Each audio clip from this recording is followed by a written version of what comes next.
Yes, they got out of control. I don't know where they were taking their instructions from. It seems to excuse all of them. I have reproduced an excerpt from the job posting as it was reprinted in the Washington Post on May 10th on the poster here behind me. And let me read it for you. It says, under minimal supervision, will assist, and goes on. Key words, under minimal supervision. In 2003, the Pentagon essentially panicked, and a very desperate Secretary of Defense did whatever he had to do very, very quickly to try to get more intelligence. If that meant running out and hiring a bunch of contractors who didn't know what they were doing and putting them wrongly into the chain of command of military intelligence, that's what they did. They were desperate.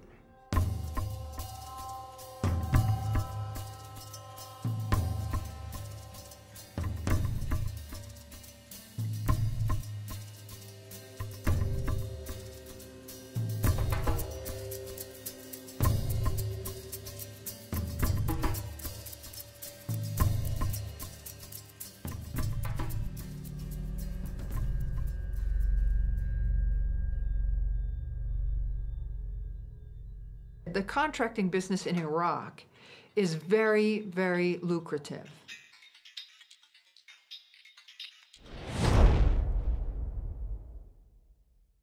There was so much money being given away over there to contractors. I mean, there were jobs that didn't even need to be there. You know, we'd go into the tent to use our internet, and the woman who would put my name down to assign me to a computer would be a civilian contractor who was making 6 figures to be over there.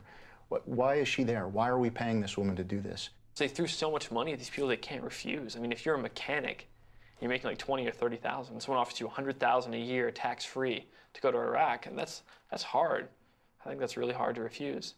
They would very often sit down with soldiers, particularly from Reserve or National Guard, and say, hey man, you know, what are you making, $3,000 a month over here? You know, I make that in a week. You would talk about how, you know, in 8 more months, I'm going to be out of here and I'm going to be making 140 grand. It certainly affected retention, because I don't know why any military person would re-enlist to do the same job when they could get out of the military and make, you know, 6 times the money and do the same job.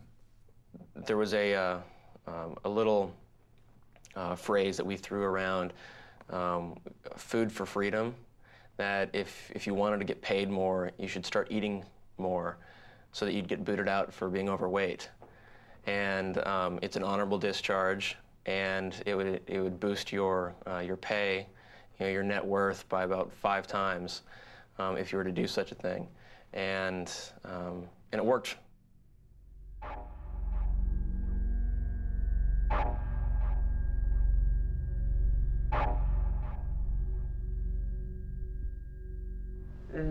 جو علينا الامريكان بال11:30 بالليل واخذوني انا وابني، فابني دا يقول لهم هذه امي، فاجا الامريكي جرني من ايدي حق قال لي جو سكو هيك حيل صح، فقال لي اعترفي، اذا ما تعترفين على الارهابيين اللي وياك راح اوديك مكان يعتدون عليك ويلعبون بيش طوبه الامريكان، فاحسن لك احكي انت وابنك.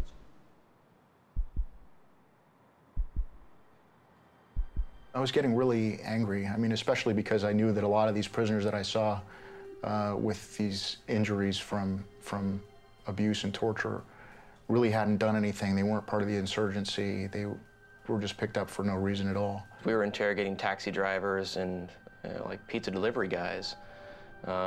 It was just, you know, we called them Average Ahmed. Using methods such as torture and also using people who are not qualified to do this job has resulted in bad information and therefore problems for national security and for the soldiers, because you're getting information that's no good. In a lot of areas where you start noticing a lot of, you know, a lot of hostility against American soldiers, it's not because the soldiers are doing a lot of wrong things.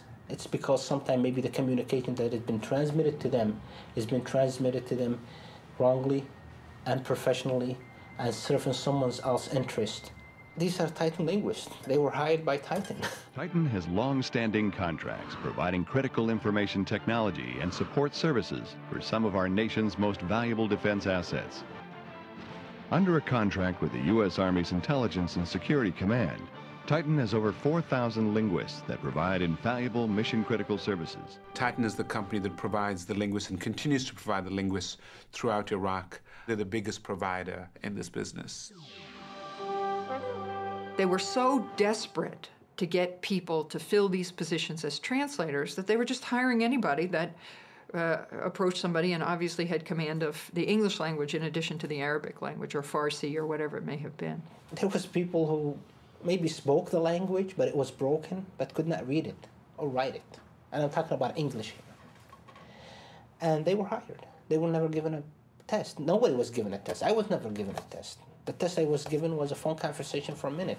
Military trusted us. Military trusted Titan. Titan came and said, here's a linguist that we have hired, we have trained, tested, we put our trust in, he passed his security clearance, or he got some kind of a clearance. You should trust him in everything he does, everything he says. I did work closely with Titan all year long while I was in Iraq. And I can say that a lot of the translators weren't trained at all. I don't know what kind of training they received, but they were terrible at it. There was no managers, there was no supervision, there was no training, there was no follow-up. There was whatsoever a system of evaluation of what linguists are doing or what they're doing, even a system of if these linguists really translating or doing, or really are they translating or giving their opinions. Titan made the big bucks and hired the most incompetent people most of the time, did not follow up with them, did not really know what they were doing. Probably as a result, a lot of people got hurt, a lot of people got killed, American lives got lost because someone wants to make money and wants to have a fat check in his pocket.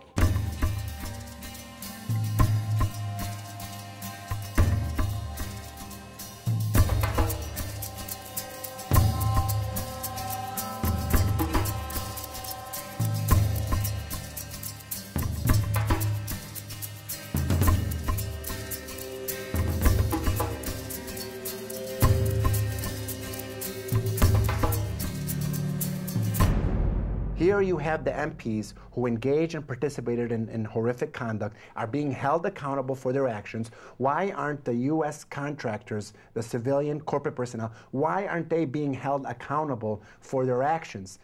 If you are a U.S. soldier and you hurt an Iraqi civilian and that becomes known, you will be court-martialed.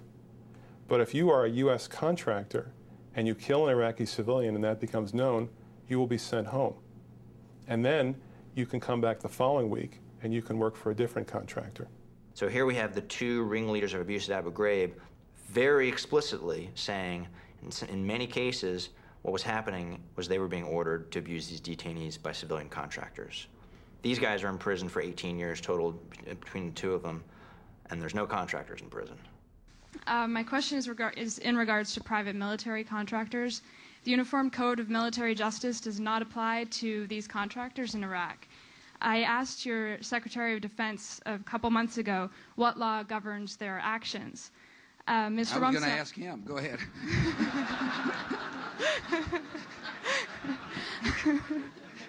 Help. Well, I pick up the phone and say, Mr. Secretary, I got an interesting question. This is what delegation, I don't mean to be dodging the question, although it's kind of convenient in this case, but never. I really will. I'm going to call the Secretary and say, you brought up a very valid question, and what are we doing about it? That's how I work. Thanks. Yes, ma'am. Are any of these allegations being investigated? My recollection is, and I think it's okay to say this, is that the investigations are ongoing. Yes, sir. And that time will tell. Somehow these contractors have leveraged power in Washington, and the government feels like they want to protect these people. They want to protect the security of these contracts, and they want to protect them from prosecution. Most of the managers and most of the people we dealt with working for Titan were ex-military officers, high-ranking officers. All major military contractors have a board of directors and a senior management that is composed of senior retired military personnel. And this allows them to be able to go get contracts.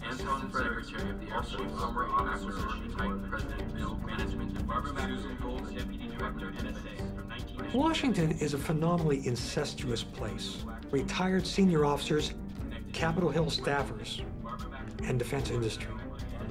You know, the usual suspects come back again and again.